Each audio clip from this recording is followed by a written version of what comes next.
Hello everyone, it's Lennon. We're doing kind of an, I guess a different video today. I got this book, I don't know, it was this year, I guess. And it's actually not full of any like Thoth information. There's a little bit of Thoth information, but it's more like the majors. And then when we get to the minors, there's just like keywords and such. And anyway, I've been kind of thumbing through this to a degree, I guess. Let's move this stuff out of the way for a second. Kill the spine, kill the spine. And I just like James Wanless's take on some of the cards. Some cards are like more, I don't know, like more, not more, that's not the right word, like different than what I would have chosen for like keywords and things like that. He talks about the symbolism in some of the cards. That's actually pretty good. And so the minor arcana is pretty slim. However, the best part about this book that I've seen is the spreads. James Wanless, I think, has so many books that have spreads in them. I think even with his Voyager Tarot, because he's the creator of the Voyager Tarot, there's so much, like, there's just so much in his brain. And that, like for every major arcana, he's made up a spread, right? And even a little spot over here where you could, like, write it out. And recently, if you guys have been following the channel, then you know that in my description box, I've got a little blurb that says if you want Thoth content to, you know, hit me up. And one lovely person asked me to do a video about practical readings. So I thought that because this is such a new acquisition, this book, I would go through one of the spreads in this book and then maybe go over a little of the cards we get from what James Wanless puts, right? Just to kind of do a little, look at this. Lust's Passion Flower reading. Oh my God, I can't wait to do this. Like, I've literally been skimming this and I never even saw this. This is epic. Anyway, there's just so much creativity in this book. So, as a way to semi-review the book and give a practical reading, we'll do one of the spreads in the book using my new Wild Essence Thoth Tarot. If you are interested in this or any of my other decks, I will leave my links to my Make Playing card shop below for you to go check that out. But we will be using this today because I've been loving using it. So now, in order to pick a major arcana, I kind of wanted to do a card that we would all be, you know, relating to this year. And that is the Lovers, because this is the year of the Lovers card. Or, you know, the Lovers card in the major arcana. So, I could have done my year. So, here's the Lovers. Okay. Let's see if I can break the spine. I'll have to do this off camera probably. There we go. I don't always like to break the spines, but we're going to go with it. Now, as this is year 2022, this is the year of the Lovers. I'm going to read what he writes right here. The Lovers is the marriage of opposites, the intermarriage of our feminine and masculine qualities, and then union between lovers. And union between lovers is kind of how I've dubbed the Lovers card lately. Since it began and like, every year I like to kind of study up and like maybe remap how I think of the major arcana, especially in terms of like yearly cards, because I want it to be able to like relate to like my real life. And a lot of the times, some of the keywords that we would normally put for the major arcana, it's kind of hard to shift, you know, and like, okay, well, how does that relate to me? And I've kind of changed this Lovers card to mean commitment, like the commitments that we have with people. That's not necessarily romantic or intimate, but it's every commitment that we will have. Like wherever you sign the dotted line, you're committing to another person in some way. This could be a business deal. This could be a marriage. This could be a friendship, something like some kind of friendship dynamic. It's not as generalized as it is in, say, the Two of Cups, because that I feel like is just, that's a relationship card. That could be anything, whether you love the person or not. That's just how you go about relationships, right? But the Lovers card, it being a major, that's a major role, right? In terms of life. And to me, that's commitment. And the way that everyone could know that it's a commitment card is for you to do a hand fasting or you to do a marriage of some kind. Just so that it's ingrained into people's minds that this is a commitment. Like you are committing to this person for however long you want, right? Until however long it's a beneficial relationship, right? Anyway, so I like that. This coming together of Leo and Scorpio, fire and water, creates a oneness out of duality. Now, for the Thoth specifically, I believe that. So it's not necessarily in the Thoth system a commitment card, even though I would wager that maybe I would put commitment on the Rider-Waite and the Marseille systems. But for the Thoth specifically, and it being more of an occult, esoteric kind of a deck, and not that we always have to do the esotericism or put the esotericism and the occultism inside the deck. Like for me, I love studying up on that, but in my real life, I wouldn't consider myself going on a path of occultism, and I don't consider myself an occultist. Therefore, if this card comes up and it's got a lot of esoteric, occult meanings and keywords and all of that, I would have to be able to step back from that to get some kind of reality out of the card. But for me, this Thoth Lovers is about, it's about dynamics. It's about dual nature, the dual nature of everything, the dichotomy. And that's why I love this card, because I've always been fascinated with balance. This concept of light versus dark, good versus evil, love versus hate. I've always been fascinated by that. And I feel like the Thoth Lovers encompasses all of that, encompasses the dualistic nature that lives in all things, right? There's life and death kind of a thing. Let's see. As Gemini, because we know that this is Gemini, a Gemini card, the seed of division and separation exists. Now, with Gemini, to me, it's more about the twins aspect, but even further, these are twins. But they're more kind of like Medusa and Athena, Cain and Abel that we see here, the lion and the eagle for alchemy. We see Eve and Lilith up here. They go more into actually symbolizing the dualistic nature that lives inside of everyone. So in Jung's words, that would be the anima and the animus. And so it's more so that these don't represent actually two people. This represents the battle that you will always have with these two aspects of yourself. That's all. The higher union of the lovers is recognition of individuality. So this is to get back to the true self, whatever you think that is. It's that battle that's inside of you. Like that story from long ago. My parents told me when I was little about, you have two wolves. One's evil, one's good. And even I've even thought more about that. It's like the wolf ain't evil. Okay? It's not evil. He's more selfish driven than for the pack, I'll say, right?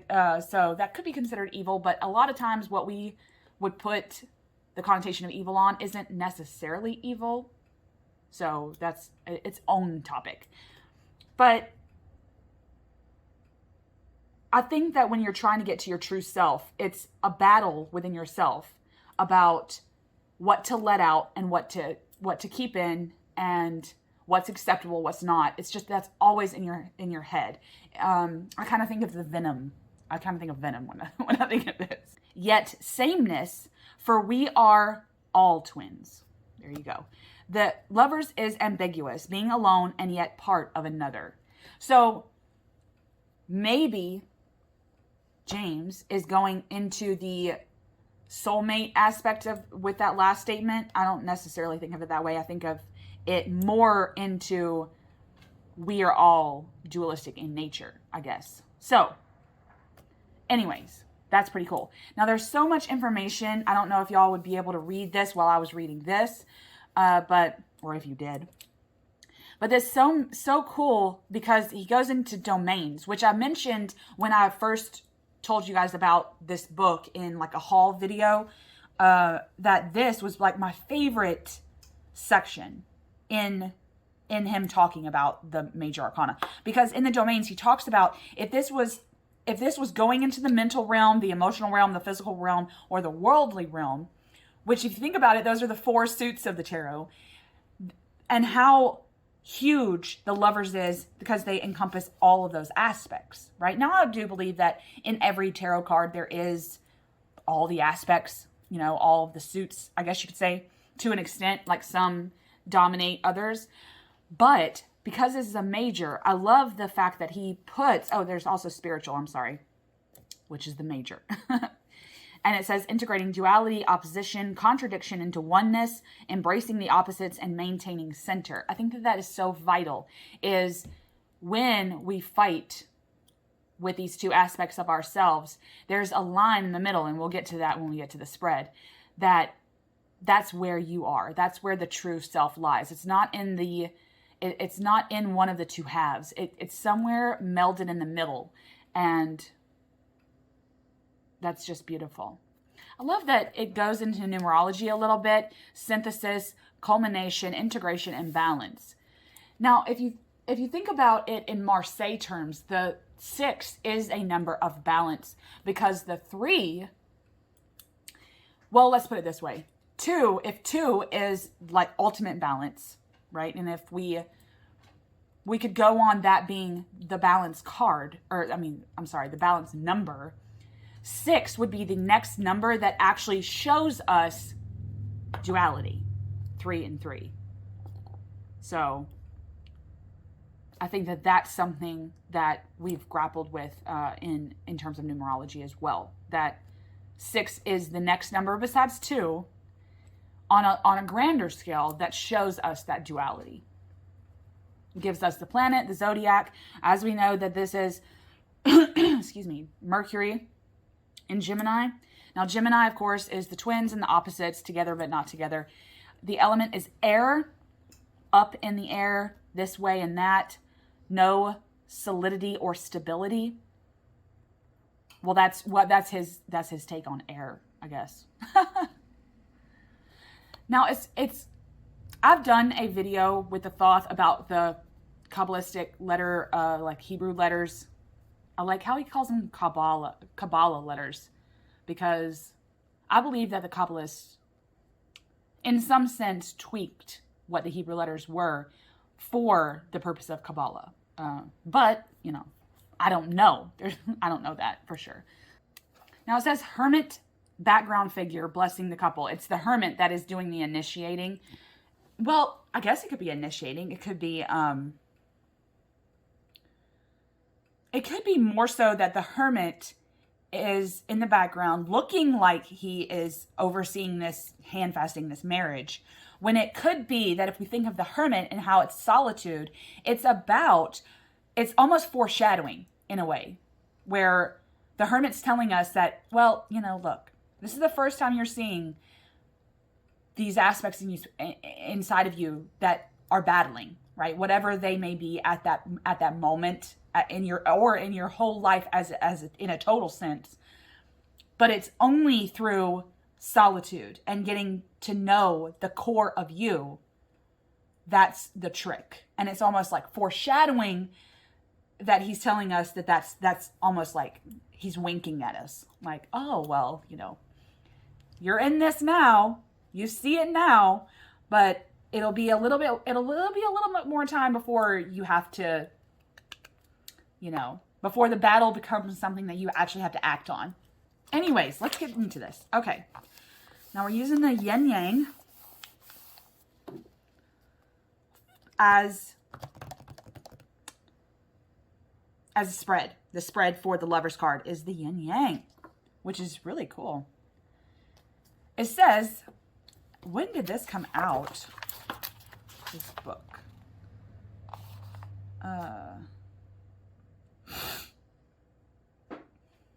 1986. The Oriental yin-yang symbol is the layout for this reading. It portrays the blending of opposites. It is a relationship reading that indicates how you relate with another. This relationship can be of any kind: lovers, family, work partners, friends. I like that he kind of agreed with me. Establish the relationship you want to focus on before doing the reading. Okay. Now, as this is a sample reading, I'm going to say that this is, because that's just what my mind is going to, like, we'll just say my romantic relationship, right? That's what we're going on. All right, let's get the card. And I'll probably have to put this off to the side. I'd like you to be able to see the yin-yang while I do this. There. At least you can kind of see what I'll be doing when I do this. I'll go over each spread position. It's mental, emotional, sexual. Okay. So it's doing the line first, which I like, because that indicates that he's also agreeing with the fact that the middle is where the welding is happening, and that's like the crucial, probably like the most dominant parts of the blend, the duality. And then we go on communication and co-creation, which is probably the main aspect of this part and the main aspect of this part. Oh my gosh, this is so profound, you guys. And then over here is karma and independence. And I believe that those are almost secondary. Like this would be where the dot is, right? Like the white dot and the black dot. And then these are what they could represent, what these dualities represent to you in your own brain, right? On a secondary level, like maybe even like a subject line kind of a thing. So, all right, let's shuffle and spread them, people. Did I just talk to you guys' ear off while we did the lovers? Like, while I talked about the lovers? Instead of just doing this practical reading that I told you guys we were going to do. I mean, if you guys have been following me, you guys know I like to talk. Okay. Now let's do it this way. Cut the deck. Okay. And I'll pick cards.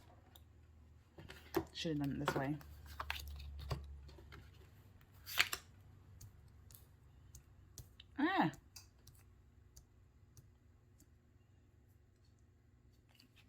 There. And then communication. We'll do it overhand now.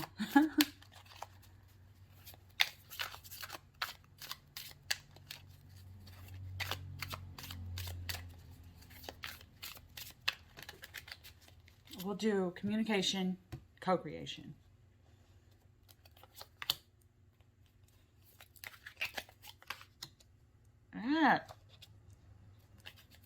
And then over here and over here, we'll do independence and karma. Probably have to back the camera up so y'all can see.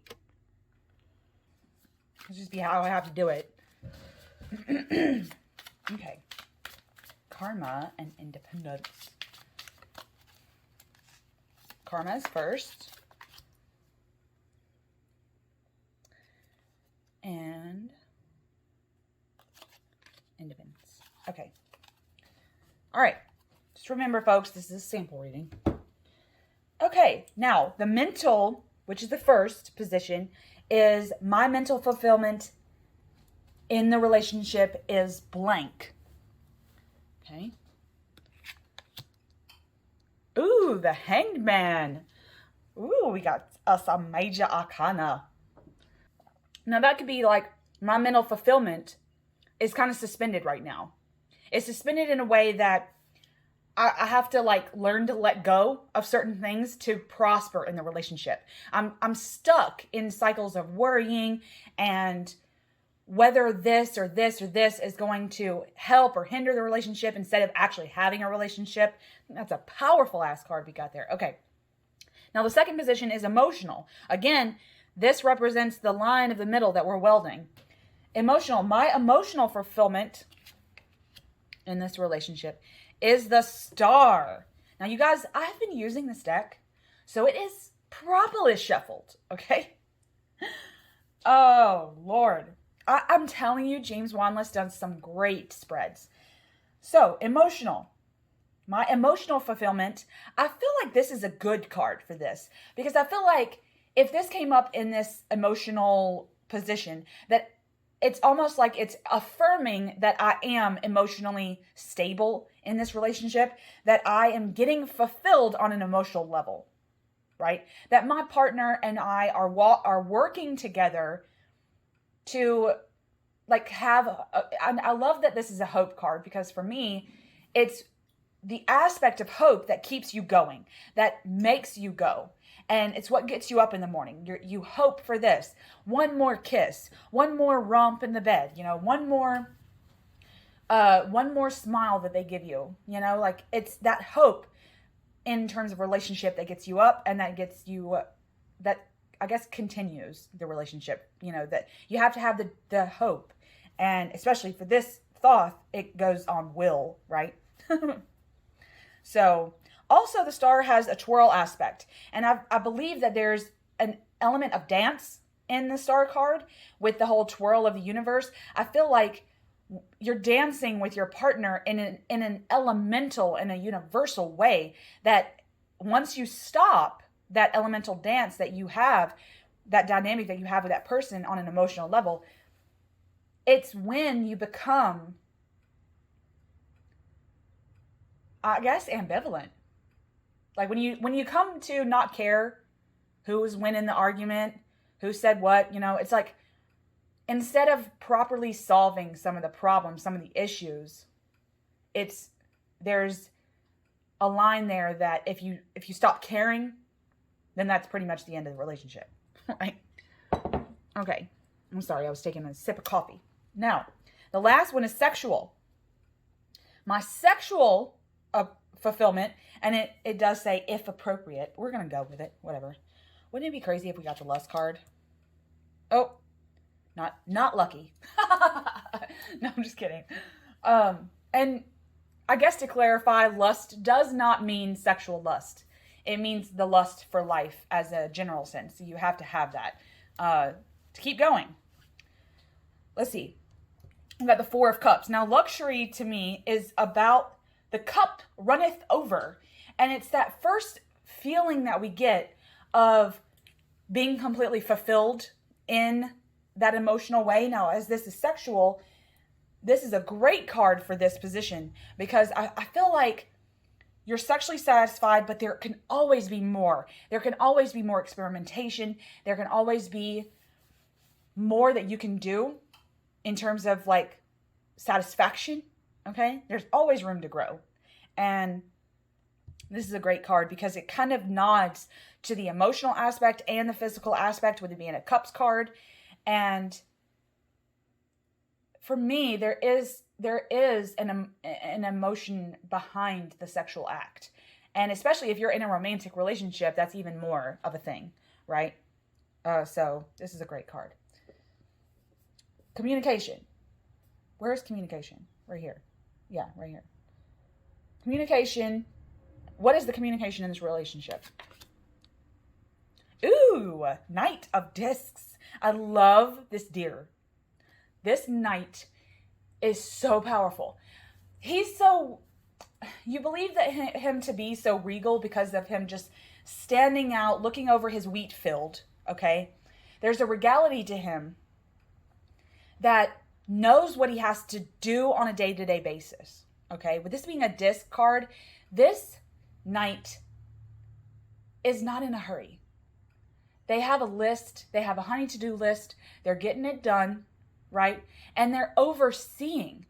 It's an overseeing card for me. Like, looking out, it's not even delegation, because I feel like there's not a lot of movement in this card for this to be a movement system to me.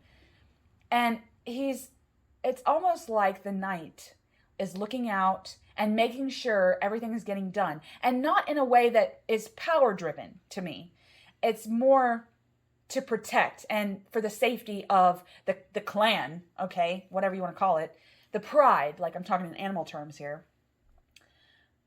It's more so not to dominate and not to like to be power driven. Oh, you have to do it my way. But it's in a protecting, it's in a protecting nature. Love this card. Anyways, what was this? Communication. The communication in this relationship. I feel like maybe this could represent that you need to be a little bit more grounded in the way you communicate. Like maybe there's an aspect of arguing the right way, right? Solving problems in practical ways, coming up with real solutions, not just fly off the seat, with this, this is how I need to do it. This is how I need to do it. And being very severe. This is about working together for the benefit of the relationship. Okay? Literally. So this is not a fire, this is not a, we're fighting mad because I want it this way and you want it this way. And it's not about that. It's about learning how to communicate in a practical way. So that was good. That was good. Okay. Co-creation is here. No, co-creativity. Why do I keep saying co-creation? How we co-create together. Oh, look at this. Another Cups card. Now this precedes this, because this is the Three of Cups and this is the Four of Cups. But in terms of co-creativity, like how are we co-creating? To me, that question, really, that tarot question, is more along the lines of how we work together. And this is a powerful card because I feel like it nods back to these three. Okay? Like, we want to stay in the middle and we're working towards that. We feel the abundance of our relationship. We are willing to work together. And either one of us is, with this being a 3, think back, I guess, to the Marseille and how they kind of form a triangle. It's more about we're moving with the times, we're evolving as we should, we're communicating in the right ways, right now in this moment, whenever this reading's taking place. And we want to find the luxury, we have the hope for tomorrow, we're suspended, like get out of the mental a little bit. And this is such a good card for this, because I feel like the Three of Cups is about, it's working together, but in a find the ways that the emotion is backing it up, like this. To me, the abundance card is also about gratitude. So it's an abundance of gratitude in terms of the Thoth system. And this, you can still see the rocks, right? You can still see the grass. The cups haven't fully, they're not full, right? The cups aren't full yet. So, but we're looking at all this water. That's a powerful symbol as well, is that we're seeing this water, but then we're seeing over here, we're seeing this, disc energy. And so this is water and earth, right? And what do we have to do when we want things to prosper? We have to keep them watered. So I think that keeping the relationship in always have the emotions to back up why you're doing something. We don't want to sacrifice our morals and our values for our relationships. But if we learn how to communicate in the right ways, we can co-create and be constantly grateful for the relationship we do have with this person. So I feel like gratitude is how we're going to co-create. Okay, last two. Karma is over here. Karma. What lesson is to be learned from the relationship, and how will that make the relationship complete? Ooh, Lord. Lord have mercy. What lesson is to be learned? We were talking about arguments, right? Maybe I'm giving y'all a little taste of my own, but this is our first fiery card. And to me, this is something smoldering. And I do have a problem. Actually, to give y'all a little hint, I do have a problem with this in my own relationship, is when I want to fight, when I want to just pick a fight with my significant other, it comes out like this. Like, okay, well, we're going to build it my way. I'm the leader of this. We're going to do it this way or no way. And my partner specifically is so good at managing this about me. Usually if it's not something that he cares about, or, it's like, he's like, okay, if you want to do it that way, fine. I don't care. Usually that's his attitude. But I don't know. This speaks to me of what lesson is to be learned, and how will that make the relationship complete. I think this nods back to this. Communication. Learning how to communicate. Learning that just because you fight doesn't mean that they're necessarily deal breaker fights. There are ways to come up with solutions that will benefit both parties. And that's how we'll stay in the middle of this yin-yang. Okay, now last, independence. How I maintain my own self-integrity in this relationship. This is so powerful for a lover's major arcana reading, because I feel like there's such an importance in any relationship with your own individuality. If you're only living for that other person, you will start to not lose, but the aspect of your individuality will get suppressed, and you'll begin to forget what you would normally choose for this date night, what you would normally choose to make for dinner. Some aspects of yourself will become suppressed and you'll forget. And it's not like they can't be awakened again, but there's such an importance of keeping up with yourself while you're still in a relationship. I believe that goes with any relationship. So how can we maintain our own self-integrity? Woo! Oh my God, death. This is a good card. Death. Another major. Okay. I think that this was so powerful to round this reading out, that how can I maintain my own self-integrity? You are constantly changing who you are. Things are happening to you. You read a book that changes your life. You read a blog that teaches you about psychology, right? You're reading Psychology Today magazine, and something you read, it morphs. You morph constantly. And it's about going with that flow. I love that in the Thoth system, death is a watery card, not to mention everything else that death could be about, okay? It's not just water, but I love how it's in a watery realm. And we don't see that in the other systems. But in death specifically, there's so much of a transformation aspect. But it is about the aspects of yourself that you want to keep, and the ones that are going to get shed, the ones that are going to get cut, the ones that are going to die. And it's about continuing. I think that when I look at this, I don't see the number 2. And I don't see the number 3. I see if this triangle is going this way and this triangle is going this way, there's a transformation aspect. And I feel like death is this line right here, where you have to sacrifice a little of this to blend with this. And then they have to sacrifice a little of themselves to blend with this color. Right? This is so powerful, you guys. Oh my God, this was a great reading. Oh, I'm so excited.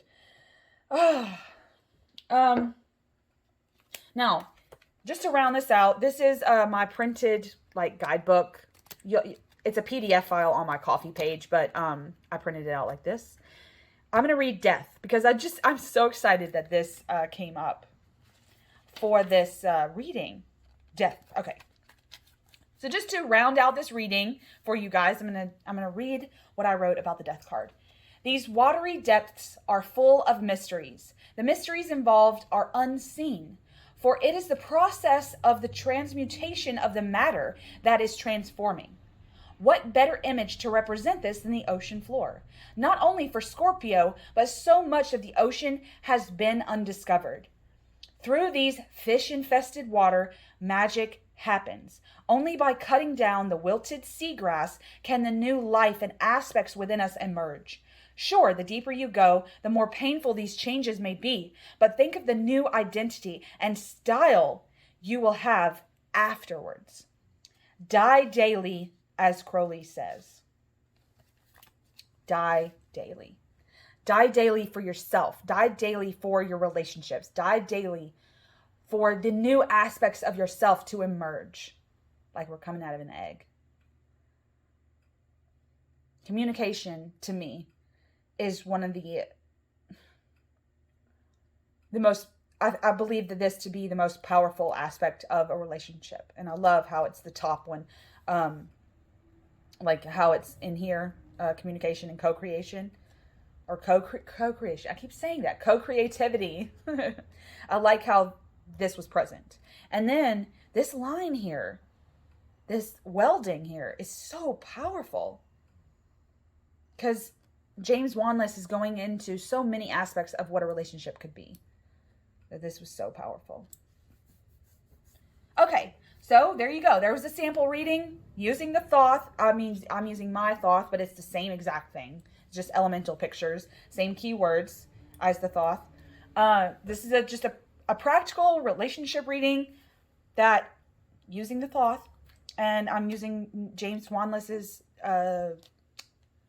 80s book. So I hope that this was fun a little bit, and I hope that you learned a little bit about how I might read with the tarot in terms of a spread, right? And see how they kind of all work together. So anyways, I hope that you are all doing well. Hope to see everyone again on the channel. Much love.